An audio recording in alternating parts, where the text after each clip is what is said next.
ಇದೇನ್ರಬ್ಬ luggage ಎಲ್ಲ ತಗೊಂಡು ಎಲ್ಗೊಂಡ್ರಿ? ನಾನು ಏಟೆ ಹೇಳಿದ್ರು ಕೇಳ್ತಾ ಇಲ್ಲ ರೀ. ಊರ್ನಾಗೆ ಅದೇನೋ ಕೆಲಸ ಆಯ್ತಂತೆ, ಅದಕ್ಕೆ ಹೊಂಟು ನಿಂತವ್ರೆ.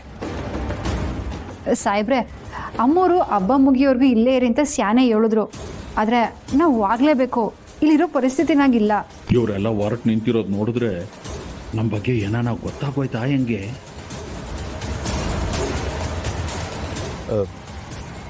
ಸ್ನೇಹ, ನಿಮ್ಮ ಅಪ್ಪ ಎಲ್ಲವ? ಅಪ್ಪ ಟ್ರೈನ್ ಟಿಕೆಟ್ ಬುಕ್ ಮಾಡೋಕ್ಕೆ ಅಂತ ಹೋಗಿದ್ದಾರೆ. ಸೈನ್ ಹಾಕ್ಸೋ ಬೇಕುಪ್ಪ ಅಂದರೆ ಮೆಲ್ಲಗೆ ಎಲ್ಲರೂ ಇಲ್ಲಿಂದ ಸಾಗಾಕ್ಸಕ್ಕೆ ನೋಡ್ತಾವನೆ. ಹೆಂಗಾರ ಮಾಡಿ ಒಂದು ಜಿಂಕೆನಾದರೂ ಬೇಟೆ ಆಡುಮ ಅಂದ್ಕೊಂಡ್ರೆ ಆಗಲೇ ಕಾಡು ಬಿಡ್ತಾವಲ್ಲ.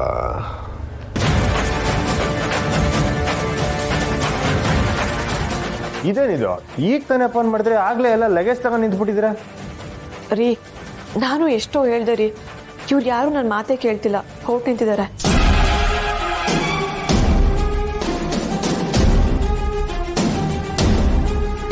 ಸ್ನೇಹ, ನೀನು ಹೋಯ್ತಿದೀಯನವ? ಇಲ್ಲ ಗೌಡ್ರೆ, ಇನ್ನ ಅಮ್ಮನ ಸಮಾಧಿ ಪೂಜೆನೇ ಮಾಡಿಲ್ಲ. ಪೂಜೆ ಮಾಡದೆ ಹೇಗೆ ಹೋಗೋದು?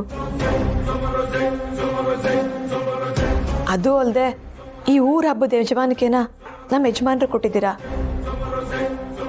ಅದನ್ನೆಲ್ಲ ಅರ್ಧಕ್ಕೆ ಬಿಟ್ಟು ಹೇಗೆ ಹೋಗೋಕ್ಕಾಗತ್ತೆ? ಎಲ್ಲ ಮುಗಿಸೇ ಹೋಗ್ತೀವಿ.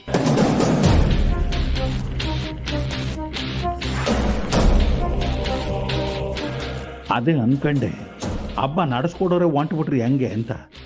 ಸುದ್ಯ ನೀನು ಹೋಗಲ್ಲ ಅಂದ್ಯಲ್ಲ, ಅದೇ ಸಮಾಧಾನ.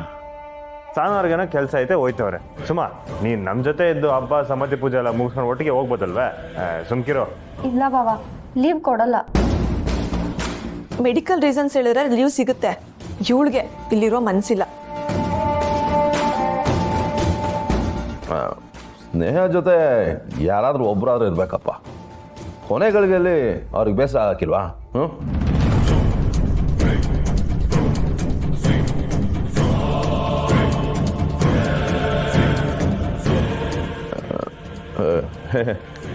ಅಂದರೆ ಕೊನೆಗಳಿಗೆಲ್ಲಿ ಪೂಜೆ, ಈ ಪೂಜೆ ಎಲ್ಲ ಮಾಡೋಕ್ಕೆ ಯಾರಾದ್ರೂ ಜೊತೆಲಿ ಇರಬೇಕಲ್ವಾ?